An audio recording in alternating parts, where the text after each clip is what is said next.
કીડી અને કબૂતર. એક નદીને કિનારે વિશાળ વટવૃક્ષ હતું.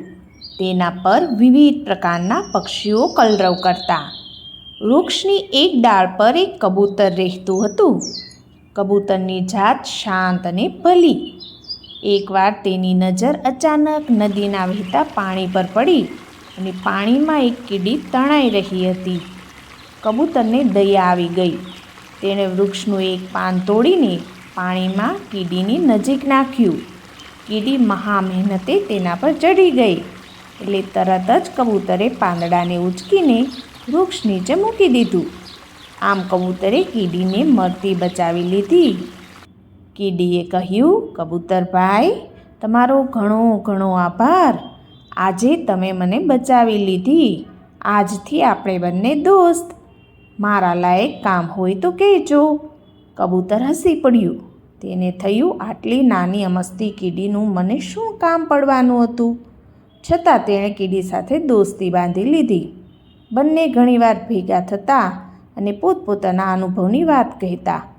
એકવાર કીડી ધીરે ધીરે જઈ રહી હતી. ત્યાં અચાનક જ તેની નજર એક પારધી પર પડી. તે કબૂતર તરફ નિશાન તાકી બાણ મારવાની તૈયારી કરતો હતો. કબૂતરને તેનો સહેજે અણસાર ન હતો. તે બીજી દિશામાં જોઈ રહ્યું હતું. હવે શું કરવું? કીડી અકળાઈ ઉઠી.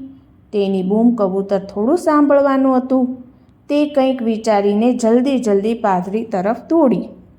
તેના પગમાં કચકચાવીને ચટકો ભર્યો. આથી પારધી નિશાન ચૂકી ગયો. તીર કબૂતરની બાજુમાંથી પસાર થઈ ગયું અને તે ચમકીને ઉડી ગયું. બીજી ડાળી પર બેસીને તેણે પારધીને જોયો. તેના પગ પાસેથી દૂર જતી કીડીને જોઈ.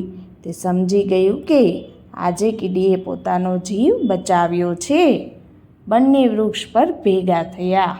હવે કબૂતરે કીડીનો આભાર માન્યો. કીડીએ કહ્યું, તમે મારો એકવાર જીવ બચાવ્યો હતો. આજે એનું સાટું વળી ગયું.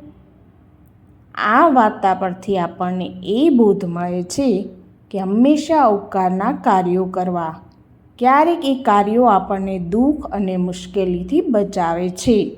માટે હંમેશા બધાનું ભલું કરવું.